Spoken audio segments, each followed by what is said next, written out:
بسم اللہ الرحمن الرحیم۔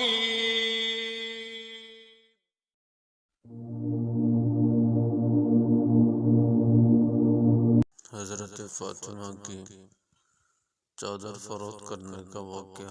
حضرت علی رضی اللہ عنہ نے غلہ خریدنے کی ضرورت کے لیے حضرت فاطمہ کی چادر 6 درہم کی فروخت کر دی۔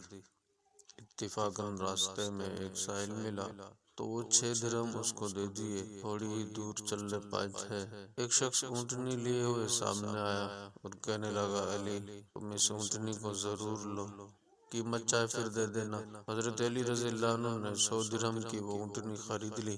ابھی تھوڑی دور چلنے پائے تھے کہ سامنے سے ایک شخص نے آ کر کہا، اگر تم اس کو بیچنا چاہتے ہو تو 160 درہم لے لو۔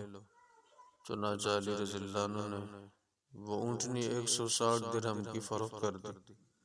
اتنے میں پہلا شخص جس نے اونٹنی حضرت علی رضی اللہ عنہ کو دی تھی سامنے آ کر کہنے لگا، میرے 100 درہم مجھے دے دیجیے۔